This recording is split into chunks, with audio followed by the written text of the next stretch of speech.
आप सभी का हमारे YouTube चैनल एम के स्टडी में स्वागत है। दोस्तों, अगर आप हमारे चैनल पर नए आए हैं तो चैनल को सब्सक्राइब करें और बेल आइकन को प्रेस कर ऑल नोटिफिकेशन पर क्लिक करें, जिससे हमारे चैनल पर आने वाली प्रत्येक नई वीडियो आप तक पहुंचती रहेगी। दोस्तों नमस्कार। तो आप सब कैसे हैं? आई होप कि सब अच्छे होंगे। दोस्तों आज हम पढ़ने वाले हैं क्लास 10th विज्ञान के चैप्टर 2 के टॉपिक बेकिंग सोडा के बारे में। बेकिंग सोडा को हम खाने के सोडा के नाम से भी जानते हैं। किसके नाम से जानते हैं दोस्तों?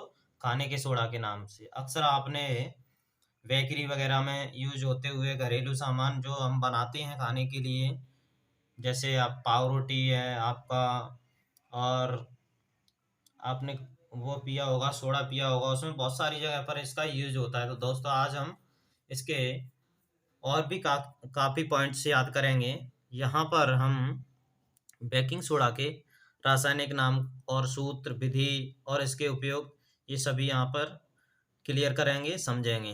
दोस्तों सबसे पहले हम पढ़ते हैं इसका रासायनिक सूत्र क्या होता है। इसका रासायनिक सूत्र क्या होता है? तो बेकिंग सोडा का रासायनिक सूत्र होता है NaHCO3। क्या होता है दोस्तों? NaHCO3। अब इसका रासायनिक नाम कैसे बनाएंगे? रासायनिक नाम इसी से बना लेंगे हम। Na से होता है सोडियम। क्या होता है दोस्तों? सोडियम। और H से बाई, और CO3 से कार्बोनेट। इसे हम सोडियम हाइड्रोजन कार्बोनेट भी कहते हैं। Sodium hydrogen carbonate. जैसा कि आपको दिख रहा होगा, सोडियम, ये सोडियम है, H से हाइड्रोजन बन गया और CO3 से कार्बोनेट हो गया। तो दोस्तों यहाँ पर हम रासायनिक नाम भी पढ़ चुके। अब इसको देखेंगे हम बनाने की विधि, इसको बनाया कैसे जाता है। तो बनाने के लिए हम पढ़ेंगे कि सोडियम कार्बोनेट, जिसका फॉर्मूला होता है Na2CO3। Sodium carbonate. Sodium carbonate के जलीय विलयन, किसमें? जलीय विलयन में, विलयन में जब हम CO2 या कार्बन डाइऑक्साइड गैस को प्रवाहित करते हैं, क्या करते हैं? प्रवाहित करते हैं, तब हमें NaHCO3 यानी सोडियम बाइकार्बोनेट प्राप्त होता है। एक बार रिपीट करेंगे। सोडियम कार्बोनेट, यानी जिसे हम क्या कहते हैं? धावन सोडा के नाम से भी जानते हैं, यानी धोने के सोडा के नाम से भी जानते हैं। सोडियम कार्बोनेट के जलीय विलयन में जब हम क्या करते हैं? CO2 गैस को प्रवाहित करते हैं, तब हमें NaHCO3 या सोडियम बाइकार्बोनेट प्राप्त होता है। इसको हम समीकरण के द्वारा समझते हैं, समीकरण बनाते हैं हम।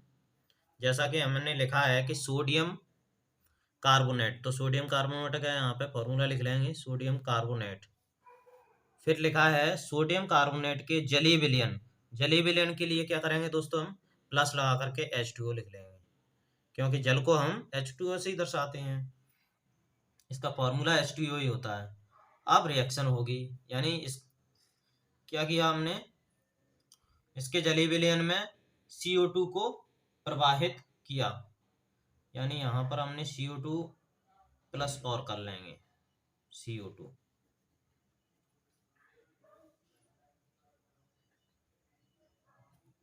CO2 और हमने कर ली।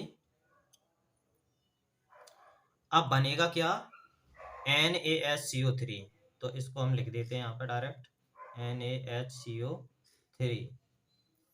थोड़ा हम बैलेंस भी करेंगे, क्योंकि हमने अगर पढ़ा हो आपने तो फर्स्ट चैप्टर में आपने द्रव्यमान संरक्षण नियम पढ़ा होगा, जिसमें क्या बताया जाता है कि अभिकारक और उत्पाद दोनों पक्षों में जो पदार्थ लिए जाएं उनकी जो संख्या होगी वो समान होनी चाहिए।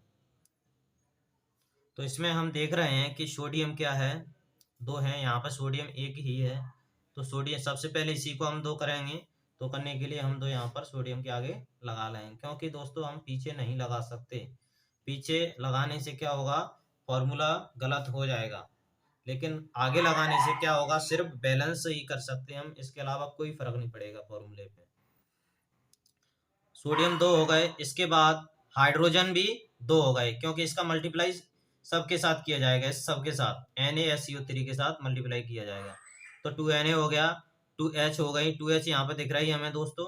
अब इसके बाद हमें 2 कार्बन, दो कार्बन, तो यहाँ पर दोस्तों एक ही कार्बन है और एक कार्बन यहाँ पर है, तो दो कार्बन हो गए। अब देख रहे हैं दोस्तों कि ऑक्सीजन कितनी है, 5 हैं। ऑक्सीजन कितनी है, 5, दो ये रही, 3 ये रही, 5 और एक ये रही, 6। तो इसको मल्टीप्लाई करेंगे जब दो के साथ, तो कितना हो जाएगा, 3 दूना 6, 6 ऑक्सीजन हो जाएंगे। इस तरह से आपका ये समीकरण भी संतुलित हो गया। यानी ये जो फॉर्मूला लिखा है ना, वे बिल्कुल सही है और ये समीकरण बिल्कुल संतुलित है, यानी ये संतुलित रासायनिक समीकरण बन चुका है, जिसका नाम भी लिख लेते हैं हम दोस्तों यहाँ पर, सोडियम, समझने के लिए, सोडियम कार्बोनेट। ये क्या हो गया, जल हो गया। ये कार्बन डाइऑक्साइड हो गई, कार्बन डाइऑक्साइड।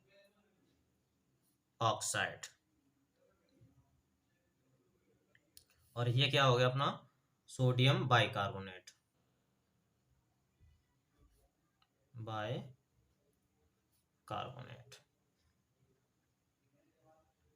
दोस्तों समीकरण को भी हम अच्छी तरह से समझ चुके हैं। अब हम पढ़ेंगे इसके यूज क्या होते हैं।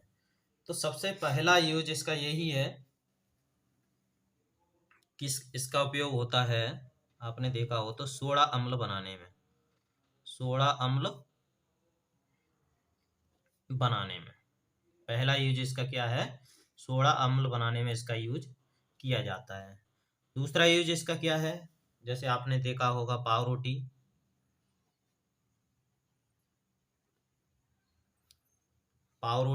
और केक बनाने में। केक तो सभी जानते हैं, क्योंकि इसका ट्रेंड ही चल रहा है, जब बर्थडे सेलिब्रेट किया जाए तो केक तो चाहिए ही चाहिए। नेक्स्ट इसका उपयोग होता है आपका आमाशय जो होती है,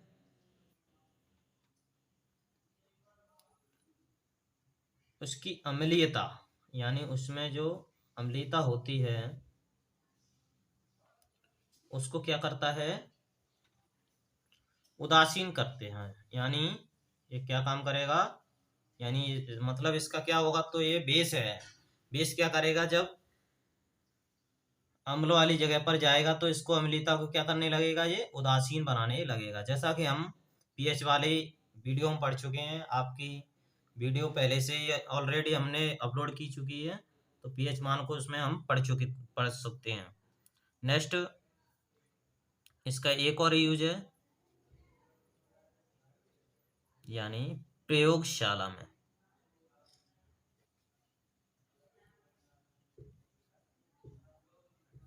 प्रयोगशाला में अभिकर्मक के रूप में।